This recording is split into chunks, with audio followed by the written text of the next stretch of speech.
Kalau penelitian cari terbaik, bukti-bukti yang terbaik dengan salah satu ahli di klinis serta memperhatikan keinginan dan manfaatnya bagi pasien dalam membuat keputusan atau suatu perubahan.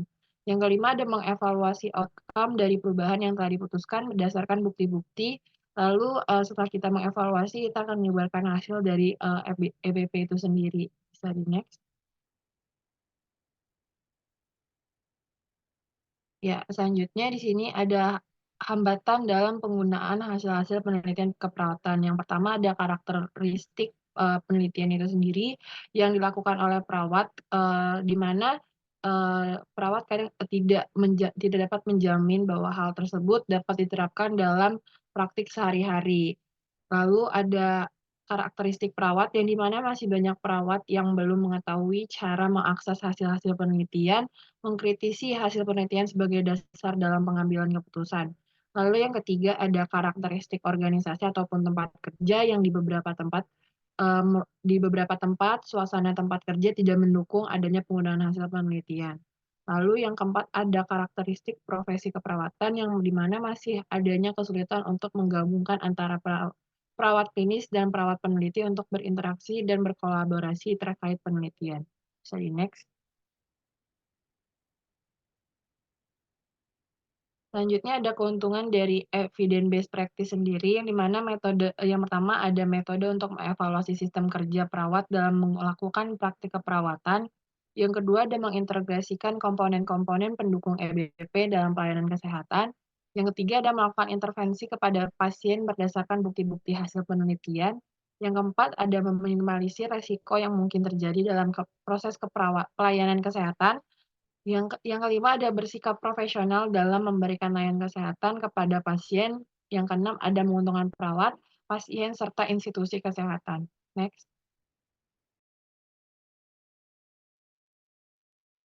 Izin melanjutkan, apakah suara saya terdengar? Sudah terdengar, Winda.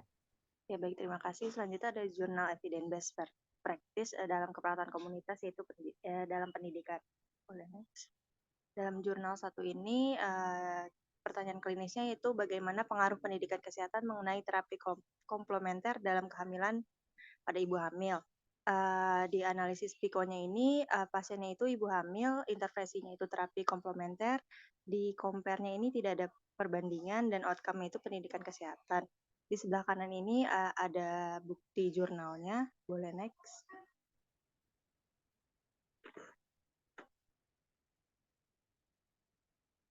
Baik, di sini penulisnya itu Hayati Fatihatu, di mana jurnal ini pada tahun 2021 volumenya volume 3 nomor 2 dengan judul Pendidikan Kesehatan tentang Komplementer dalam Kehamilan. Metode di sini yang pertama ada desainnya ini memakai pre-test dan post-test dengan sampelnya 961 responden. Variabel independennya itu pendidikan kesehatan tentang komplementer dalam kehamilan. Sedangkan variabel dependennya itu peningkatan pengetahuan kesehatan tentang komplementer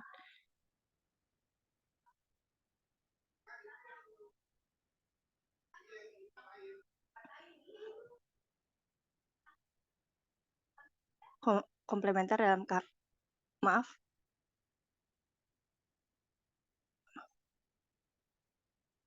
instrumennya ini peer education dengan leaflet. Hasil penelitiannya itu setelah diberikan pendidikan kesehatan tentang terapi komplementer dalam kehamilan, didapatkan peningkatan pengetahuan ibu hamil tentang terapi komplementer dalam mengatasi ketidaknyamanan, sehingga diharapkan ibu hamil dapat menjalani kehamilan dengan sehat, aman, dan nyaman, serta melahirkan bayi yang sehat, baik fisik maupun mental. Database-nya ini ditemukan di Google Scholar. Boleh next. Ya, baik, selanjutnya di sini ada jurnal 2 dengan pertanyaan klinisnya bagaimana pengaruh pendidikan kesehatan personal hygiene terhadap tingkat pengetahuan dan sikap pada masyarakat dewasa sampai lansia.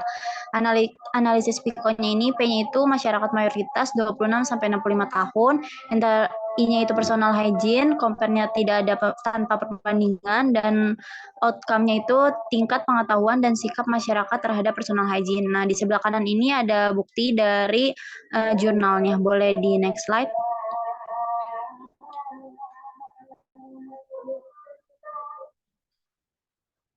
Di sini penulisnya itu Livana PH, Eko Yulianto, dan Hermanto. Tahun terbitnya 2018, volume 4 nomor 1 dengan judul Pengaruh Pendidikan Kesehatan Personal Hygiene terhadap Tingkat Pengetahuan dan Sikap Masyarakat. Di sini ada metodenya dengan desain quasi eksperimen dengan rancangan one group pretest post-test design. Lalu sampelnya ini ada purposive sampling dengan 34 responden, lalu variabel dependennya peningkatan pengetahuan dan sikap personal hygiene, ada variabel independennya pemberian pendidikan personal hygiene, lalu di sini instrumennya itu kuesioner, metode ceramah, dan tanya jawab dengan media PowerPoint dan leaflet. Hasil penelitiannya ini menunjukkan bahwa responden mempunyai sikap yang lebih baik dari sebelum adanya pendidikan kesehatan. Hasil uji statistik juga didapatkan nilai p-value sama dengan 0,038 atau p lebih kecil daripada 0,5. Maka dapat disimpulkan adanya peningkatan sikap masyarakat sebelum dan sesudah dilakukannya pendidikan kesehatan, yang artinya bahwa ada pengaruh yang bermakna terhadap pengetahuan masyarakat tentang personal hygiene sebelum dan sesudah dilakukannya pendidikan kesehatan. Hasil penelitian ini juga menunjukkan dengan pengetahuan yang baik, maka akan menentukan sikap yang mendukung. Ada beberapa faktor yang mempengaruhi sikap masyarakat, yaitu pengaruh orang lain yang dianggap penting dan pengaruh budaya yang melekat serta persepsi keluarga yang salah tentang personal hygiene. Orang lain juga di sekitar merupakan salah satu komponen yang ikut mempengaruhi sikap orang penting sebagai referensi. Lalu di sini ada database-nya dari Google Scholar. Baik, selanjutnya saya serahkan pada moderator. Terima kasih. Baik, terima kasih kepada kelompok 4 yang sudah memaparkan materinya. Selanjutnya dilanjut kepada kelompok 5. Saya persilakan untuk menampilkan PPT-nya.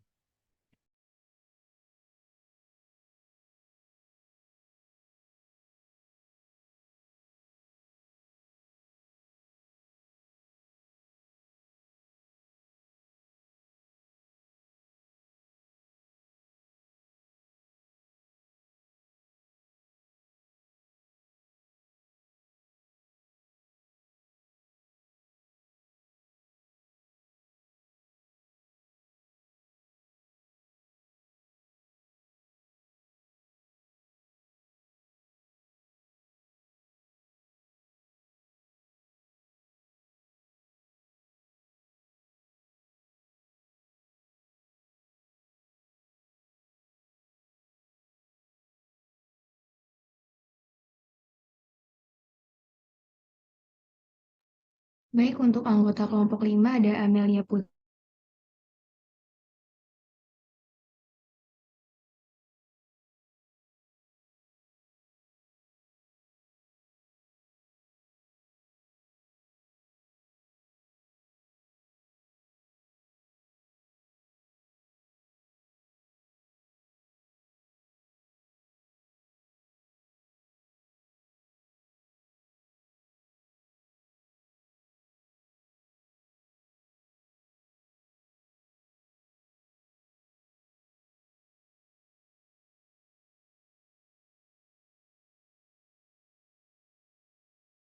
Ya baik, izin masuk, izin ambil alih karena jaringan moderator sedang bermasalah. Di sini ada anggota kelompok 5, anggotanya ada Amelia Putri, saya sendiri, Farda Damayanti, Fauzia Yusrinarti, Nur Eliza Putri Kusuma Wardani, Rizka Permana Oktaviani, Salsabila, dan Safira Fatimah Nazara.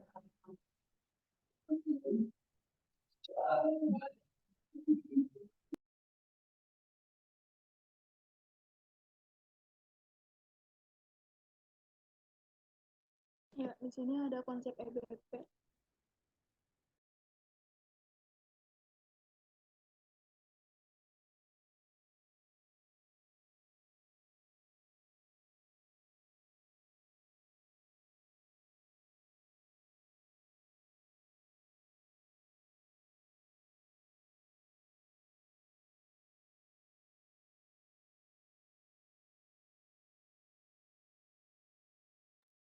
Ya, di sini adalah konsep EBP dalam keperawatan komunitas. Selanjutnya.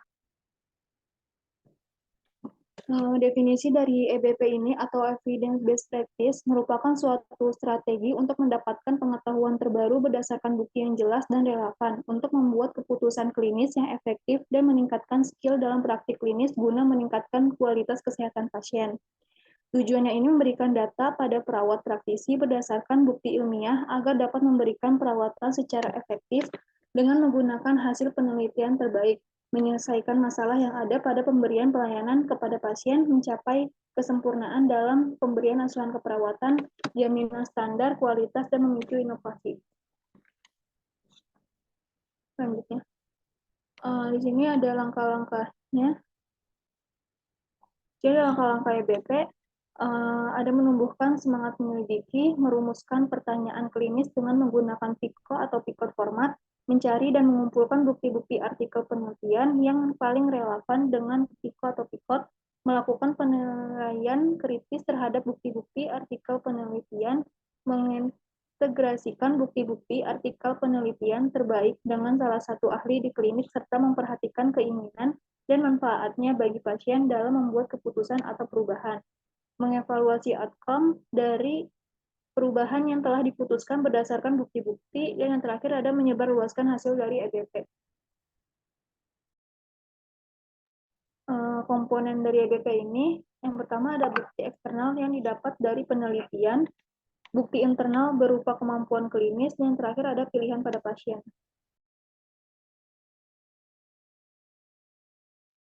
Selanjutnya ada contoh penerapan evidence-based practice yang di komunitas penelitian.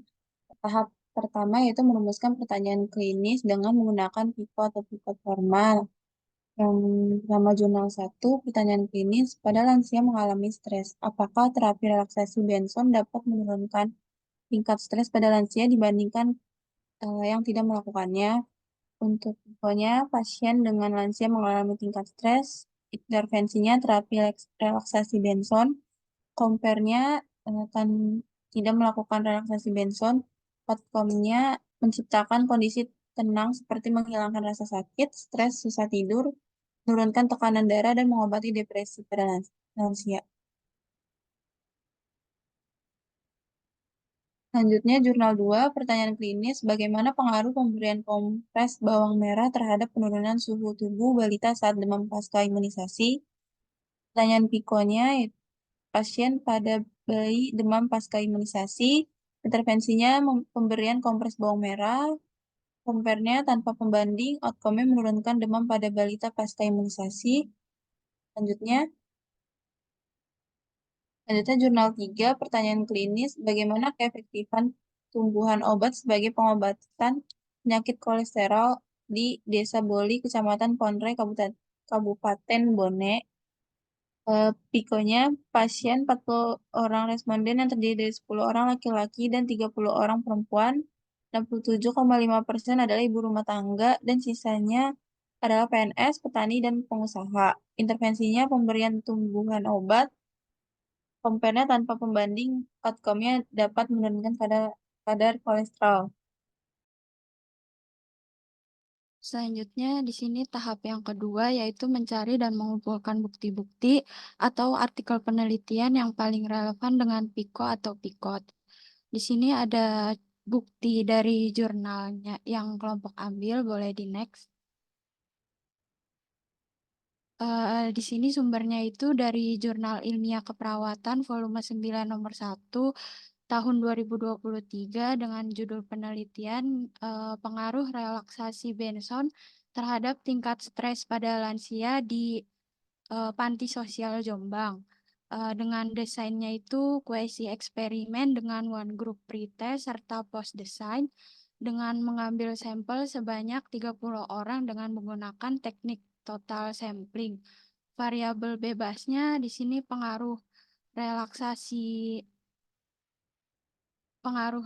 relaksasi Benson, lalu variabel terikatnya tingkat stres pada lansia di Panti Sosial Jombang.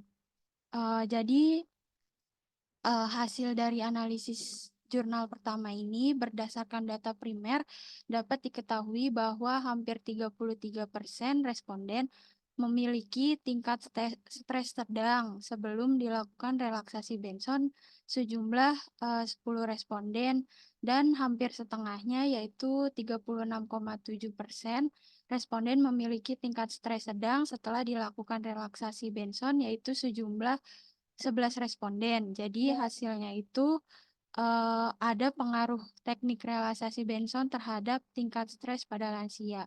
Boleh di next. Selanjutnya di sini ada contoh bukti dari jurnal 2.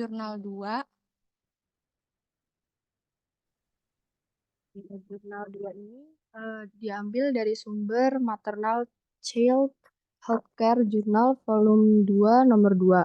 Nah, judul penelitian ini pengaruh kompres bawang merah terhadap penurunan suhu tubuh bayi saat demam pasca imunisasi di wilayah kerja Polindes Pagar Ayu Musirawas.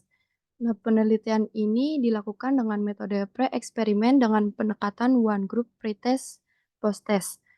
Sampel yang diambil penelitian ini sebanyak 22 orang dengan teknik pengambilan sampel accidental sampling. Variabel bebasnya pengaruh kompres bawang merah terhadap penurunan suhu tubuh bayi saat demam.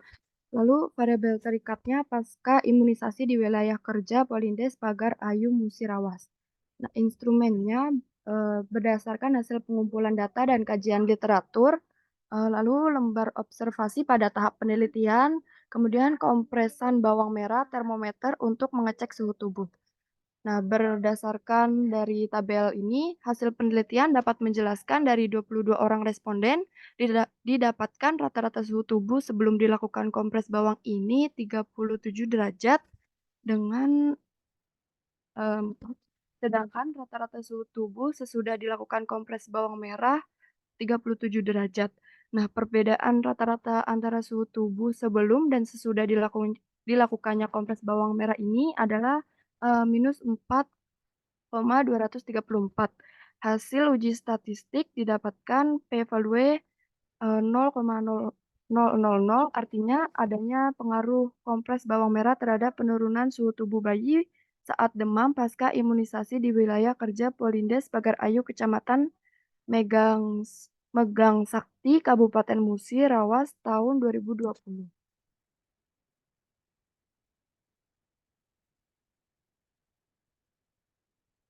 Lalu ini ada bukti jurnal yang ketiga. Jurnal yang ketiga ini diambil dari sumber Jurnal Kesehatan Yamasi Makassar volume 5 nomor 1.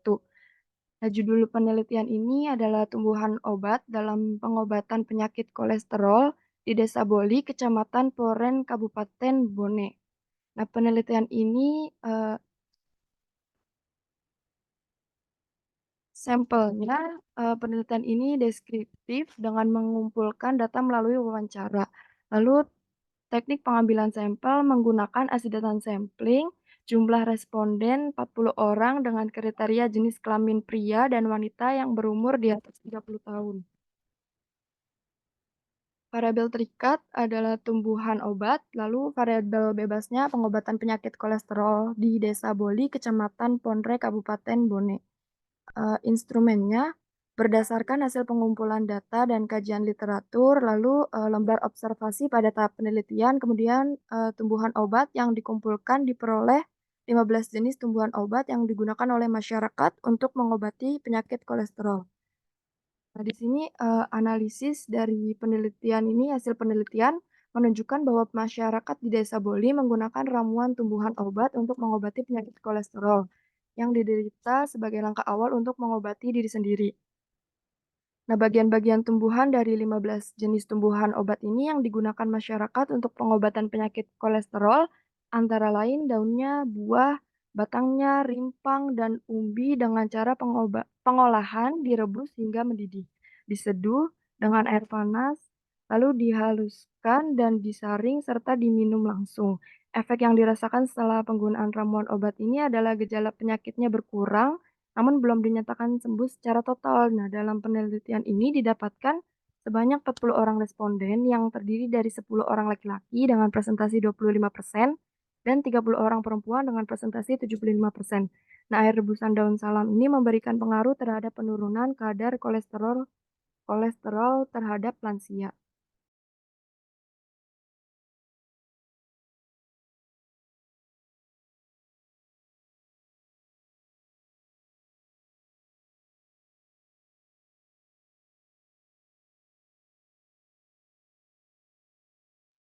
Baik, selanjutnya itu ada tahap 3, melakukan penelitian kritis terhadap bukti-bukti artikel penelitian. Yang pertama itu ada critical aparsialnya, komponen dalam melakukan critical aparsial dan jurnalnya ada jurnal 1, 2, dan 3. Pendahuluannya itu apakah riwayat atau kualifikasi penelitian dicantumkan dengan jelas? Jurnal 1, 2, 3 menjawab ya. Lalu titel atau judulnya itu apakah tercantum judul dengan jelas? Jurnal 1, 2, dan 3 menjawab iya. Yang selanjutnya itu ada abstrak. Apakah abstrak terdiri dari sampel, intervensi? Bila intervensi dan desain penelitian serta kata kunci jurnal 1, 2, dan 3 menjawab iya. Latar belakangnya, apakah urgensi masalah dicantumkan? Lalu apakah latar belakang munculnya masalah dideskripsikan dengan jelas? Jurnal 1, 2, 3 menjawab iya. Selanjutnya,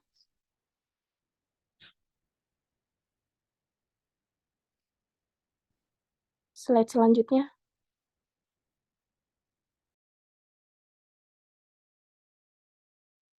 Ya, mungkin bisa slide selanjutnya.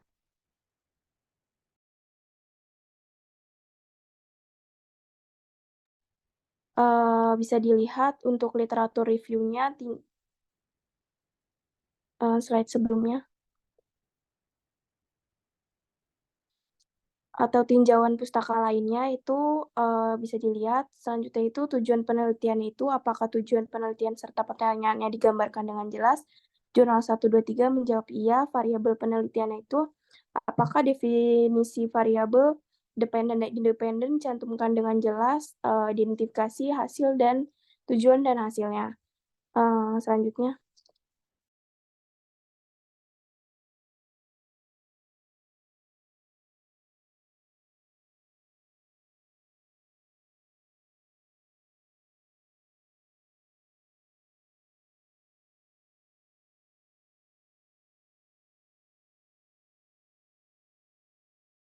Ya, oke. Selanjutnya tahap 4 ini mengintegrasikan bukti. Jadi untuk mempersingkat waktu ya teman-teman, saya ringkas aja untuk jurnal pertama ini, ngambil jurnalnya dengan judul pengaruh relaksasi bensin terhadap tingkat stres pada lansia di Panti Sosial Jombang.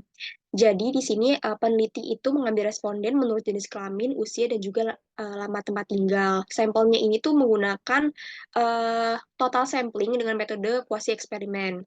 Lalu pada penelitian ini juga mengambil data yang dibantu dengan enumerator data. Data yang diambil juga meliputi umur, lama tempat tinggal, dan juga data khusus yang diambil dengan pre-test maupun post-test. Slide selanjutnya. Ya, baik, saya lanjutkan.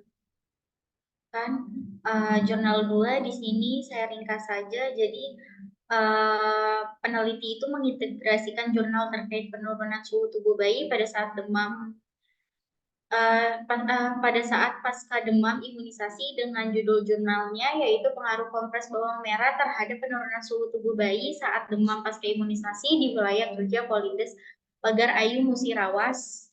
Di sini dari hasil penelitian peneliti yaitu suhu tubuh sebelum dilakukan kompres bawang merah yaitu 37,941 dan suhu tubuh sesudah dilakukan kompres bawang merah yaitu 37,386 dan perbedaan rata-rata antara suhu tubuh sebelum dan sesudah dilakukan kompres bawang merah adalah 4,234. Bisa di next.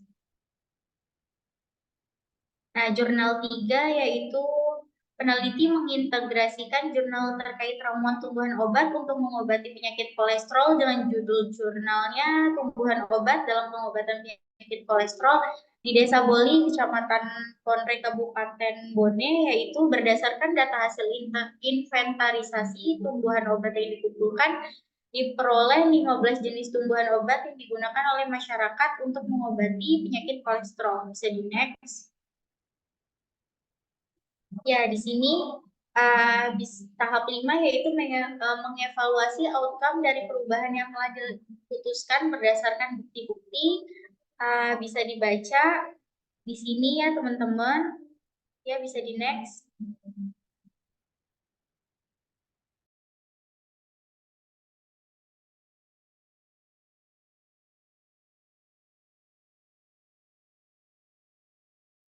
Baik, terima kasih kepada kelompok 5 yang sudah memaparkan materinya. Selanjutnya dilanjut untuk kelompok 6 untuk menampilkan PPT-nya.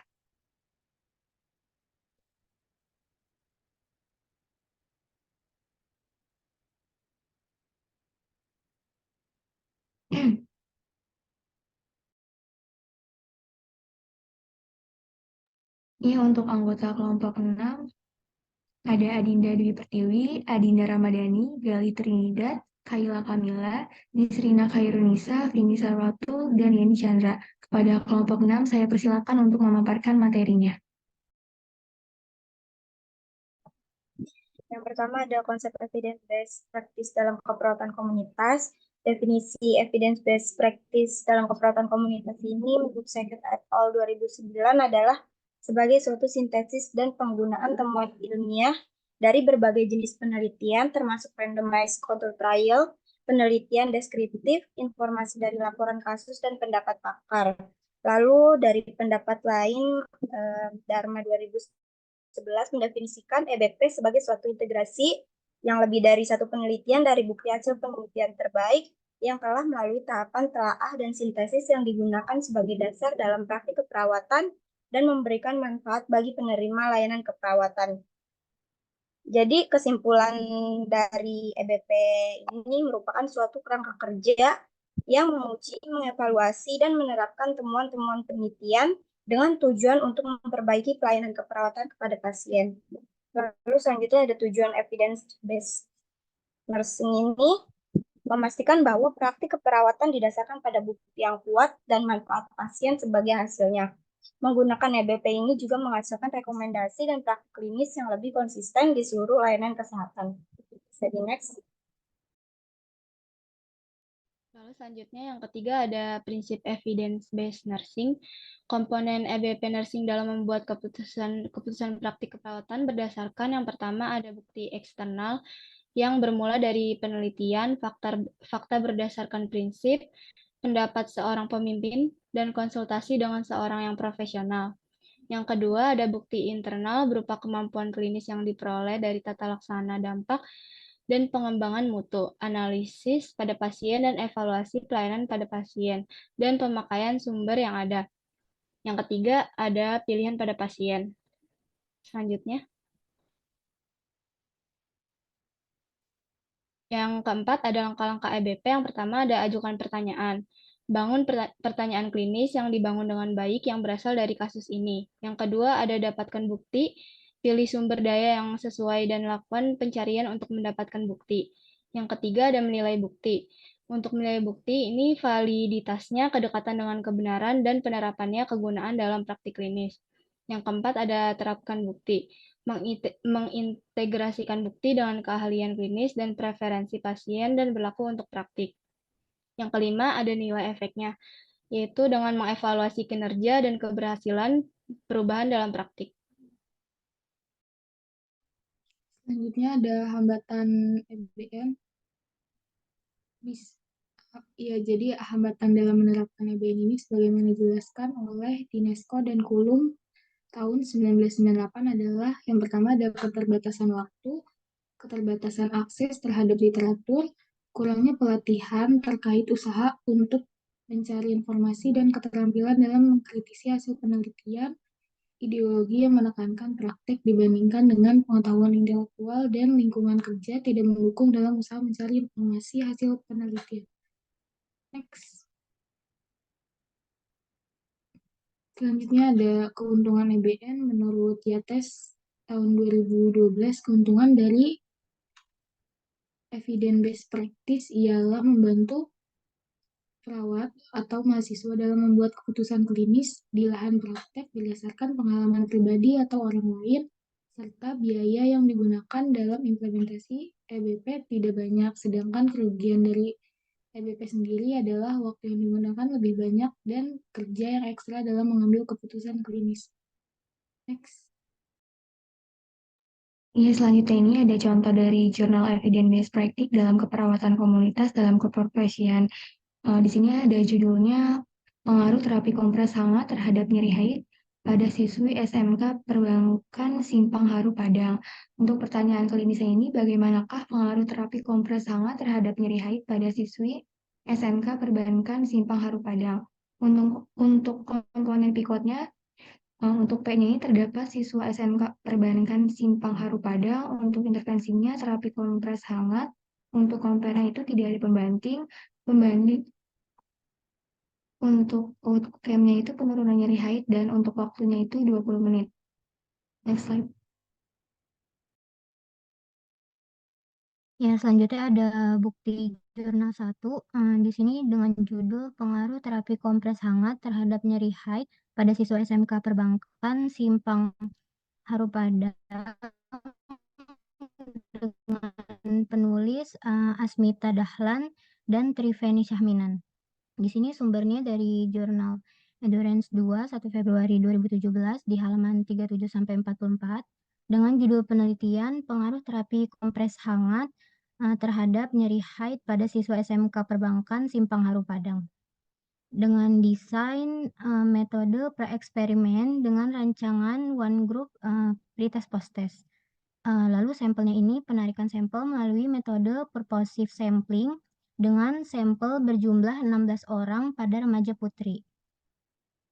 Lalu pada variabelnya ini penelitian menggunakan variabel independen, yaitu terapi kompres hangat, dan variabel dependennya itu pengukuran skala nyeri dysmenorrhea. Lalu pada instrumennya ini, instrumen penelitian yang digunakan adalah Pear test. Kemudian pada analisisnya, hasil penelitian menunjukkan bahwa rata-rata nyeri responden sebelum diberikan kompres hangat adalah 5,60 dengan standar deviasi 1549. Rata-rata nyeri responden setelah diberikan kompres hangat adalah 2,62 dengan standar deviasi 1204. Dari hasil tersebut terdapat perbedaan yang bermakna sebelum dan setelah dilakukan kompres hangat dengan P sama dengan 0,000, di mana P kurang dari 0,05. Pada kompres hangat tersebut dapat menurunkan tingkat nyeri dysmenorrhea pada siswa SMK Perbankan Simpang Haru Padang. Oleh karena itu, sangat direkomendasikan pada tenaga kesehatan bahwa kompres hangat ini sebagai salah satu cara alternatif non-farmakologi untuk mengurangi nyeri dysmenorrhea. Bisa di next. Selanjutnya jurnal kedua ada tentang penanggulangan gizi buruk pada anak balita di Kampung Kerandang, Kelurahan Andalas, Kecamatan Padang Timur, Kota Padang. Di sini ada pertanyaan klinisnya, yaitu bagaimana penanggulangan gizi buruk pada anak balita di Kampung Kerandang, Kelurahan Andalas, Kecamatan Padang Timur, Kota Padang. Lalu komponen psikonomi, tesnya anak balita, ini penyuluhan dan demonstrasi pengolahan makanan sehat, kemudian tanpa pembanding, ini penurunan gizi buruk, penurunan gizi buruk pada balita.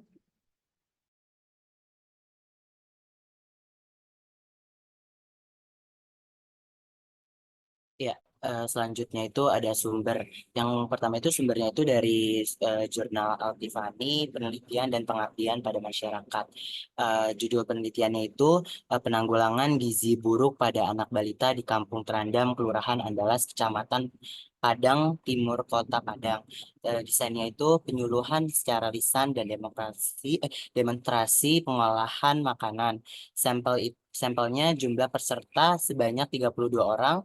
Variabel bebas penanggulangan gizi buruk. Variabel terikatnya itu anak balita di Kampung Trandam, Kelurahan Andalas, Kecamatan Padang Timur, Kota Padang. Instrumen materi dipaparkan menggunakan infocus, video, dan leaflet. Terus ada analisis. Materi penyuluhan disampaikan melalui infocus yang telah dirancang sesuai topik yang disampaikan serta video-video yang menarik peserta dan juga berupa leaflet tentang tumbuh kembang anak, gizi balita serta penanggulangan stunting yang dibagikan kepada seluruh peserta penyuluhan. Next.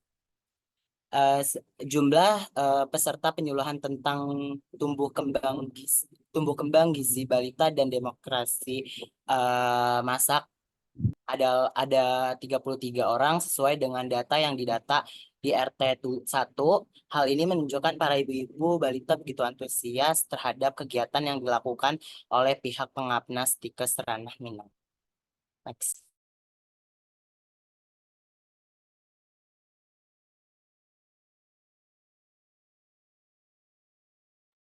Baik, terima kasih kepada kelompok 6 yang sudah memaparkan materinya. Selanjutnya dibuka sesi tanya jawab kepada yang ingin bertanya.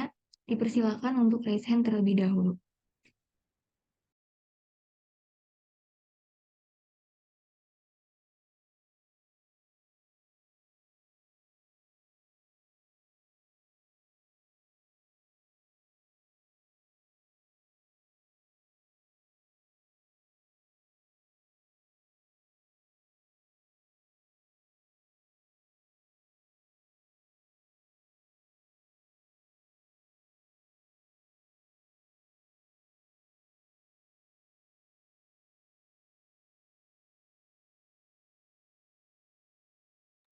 Baik, saya ulangi kepada yang ingin bertanya, dipersilakan untuk raise hand terlebih dahulu.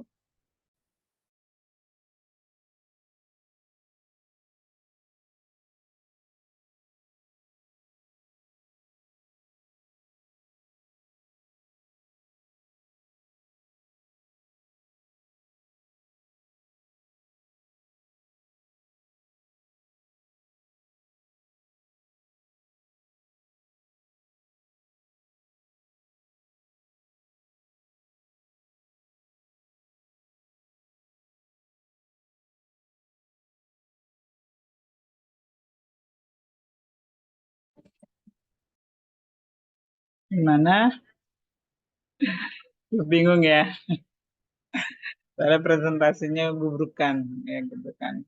Oke, kalau tidak ada yang bertanya, ya saya hanya meluruskan ya. Meluruskan untuk kelompok 1. Ya, kelompok 1 itu apa ya? Kelompok 1 terkait dengan tren dan isu ya. Tren dan isu ya, kalau nggak salah ya. Izin, benar Ibu, tren dan isu perawatan Ya. komunitas. Tren dan isu ya, kalau nggak salah ya. Kelompok 1 ya.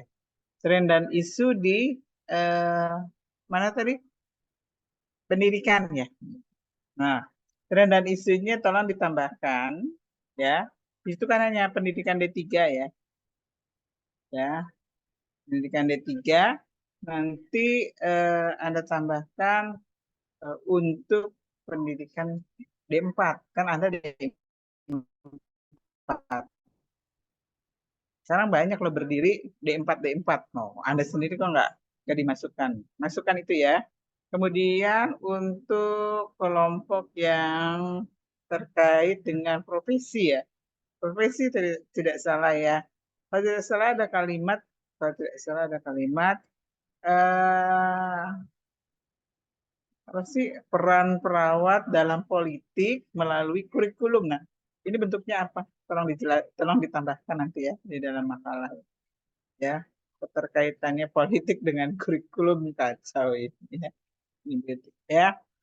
Kemudian untuk kelompok evidence base ya. Untuk kelompok evidence base yang pertama itu kelompok 4 ya. Ya, kalau nggak salah ya. Izin ya Ibu, kelompok 4. Ya, 4. Evidence base-nya kenapa ngambil penelitiannya semuanya penelitiannya tanpa pembanding? Saya tanya, kenapa? Ya. Kemudian kalau tidak salah juga kelompok 4 itu ngambil judulnya itu tindakan intervensinya adalah Penkes ya.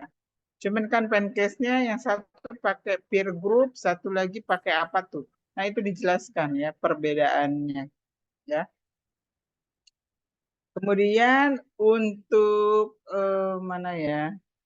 Untuk keseluruhannya yang evidence based, untuk integrasi, ini integrasinya bukan mengulang lagi isi dari jurnalnya, tapi gimana diintegrasikan di masyarakat. Ya, dalam tatanan sebenarnya tuh gimana gitu. Ya. Jadi bukan mengulangkan kayak tadi saya lihat kayak mengulang lagi dari jurnal ya. Kalau jurnal ya dia memang melakukan intervensi ke mana ke kelompok ya, ke sampel ya. Bukan itu mengintegrasikannya ke dalam layanan. Misalnya adalah ke pasien gimana gitu ya integrasinya. Mungkin itu terkait dengan persentase ya. Ini juga saya juga sedang rapat Zoom juga ya, 2 di Istri. Satu rapat Zoom dengan Ditnaker, satu lagi dengan Anda tuh ya. Oke. Jadi mohon maaf saya nggak bisa lama-lama karena harus konsen juga ke rapat ya. Tapi prinsipnya tolong diperbaiki kelompok 1, terus kelompok tadi yang profesi ya, keprofesian ya kalau nggak salah kelompok tren dan isu. Kelompok 2 apa ya kalau nggak salah ya. Bukan 2 itu penelitian ya. 3 ya. Terus kelompok 4 itu tadi kayaknya salah di mananya tuh interventionnya. Harusnya interventionnya peer group education ya. Terus satu lagi apa tuh? Terus kemudian yang nggak pakai pembanding ya kenapa semua yang nggak pakai pembanding saya cuma begitu aja bingung ya. Padahal PIKO itu justru mau ngeliat klinis dengan pembanding ya. Efektifnya yang mana sehingga kita bisa memutuskan prosedur ini layak digunakan di klinik gitu ya. Kemudian untuk seluruh kelompok evidence base itu integrasinya tolong dirubah bukan mengulang kembali isi jurnal ya jurnalnya. Mungkin itu aja. Silakan kalau mau di screenshot sebelum saya tutup. Baik, Ibu izin untuk mengambil dokumentasi kepada teman-teman yang belum on cam, dipersilakan untuk on cam. Ibu izin screenshot Ibu.